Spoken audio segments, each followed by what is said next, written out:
Shabbat Shalom, Parashat Ki Teitzei.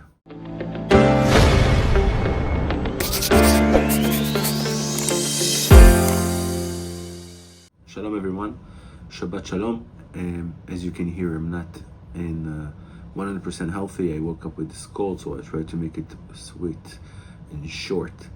In this week parasha, we are handling relationships between people, between nations, between families. And one of the most interesting psukim verses, maybe in all of the Torah, is the verse that says that we shouldn't hate the Egyptians because we were hosted in their land. I want to try to reflect on it for a second. It basically means and says that because we lived in Egypt, before we were enslaved there, we need to give them credit. We need to appreciate them, and we need to give them some merit. Therefore, we shouldn't hate them. First of all, one of the commentaries explains that when the Torah gives you an explanation on something and says, because you were, it's because it's something that is not logic. It's not logic to say and ask for somebody that went through the slavery in Egypt to love Egyptians. It's only to give you an example, as all of us Jewish people came from, a lot of us came from Europe. It's basically saying thank you to the Nazis of hosting us for many, many years in their homeland. We know how it's all ended.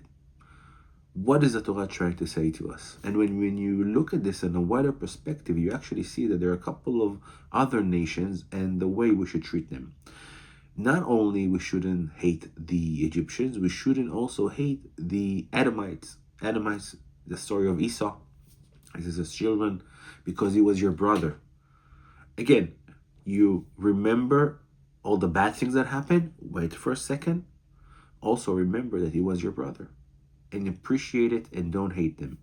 And on the contrary, nations like Moab and Ammon, who didn't welcome us into their land, give us water or food, we should remember that, and we shouldn't allow them to join the people of Israel very fast.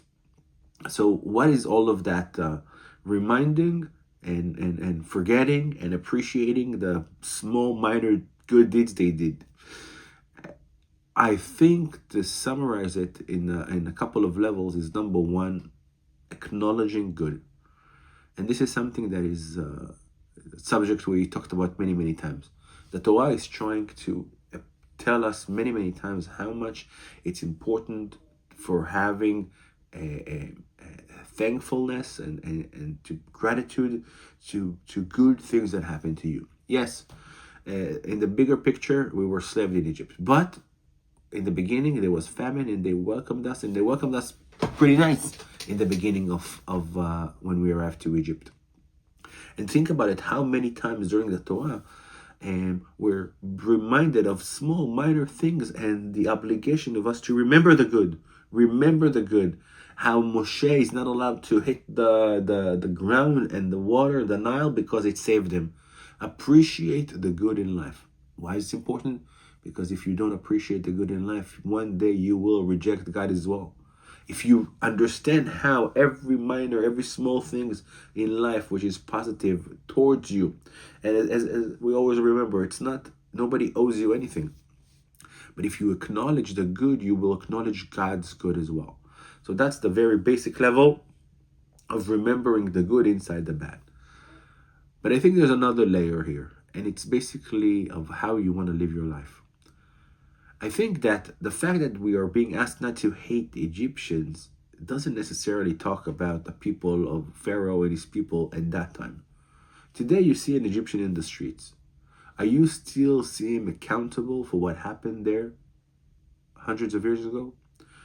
Do you want to live life with this feeling, with these emotions of hate inside of you, that you're looking and you're counting and saying, oh, he did it to me, that to me, this. The feelings of hate is not good. It's not healthy. You want to release it. You want to try to avoid it. Yes, you won't forget what they did, but try not to hate them, meaning don't bring hate to your life and to your spirit. And when you bring hate to your spirit for any reason, you get used to it. And the Torah is trying to tell you, it happened, don't forget, but look at this thing and try to clean the hate out of you.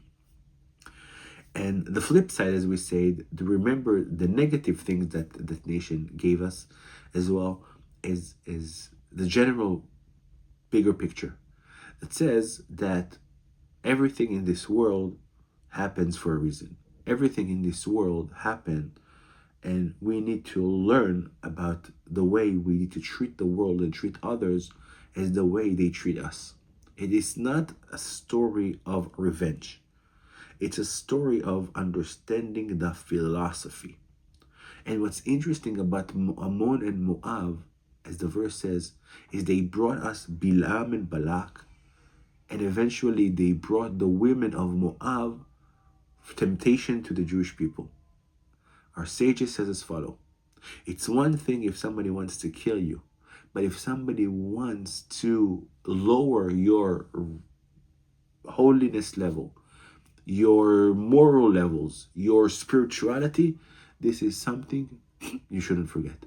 This is something you need to put in your mind, in your soul. And this is why you need to consider if you want to bring them to your nation. Because they did it once, they can do it again. My reflection on this is, what do we feel now towards our enemies in Gaza? What do you think? Do you think people are hating the people of Gaza? Do you think we should hate the people of Gaza? Or do you think we should continue with our life? This is an open question. What would you feel? What would you feel against those people and against the people that made our life so very much hard? And not to avoid the hard questions, what do you think they are going to feel towards us and towards the next generations? Hate is not a good thing. Let's stop it. Shabbat Shalom.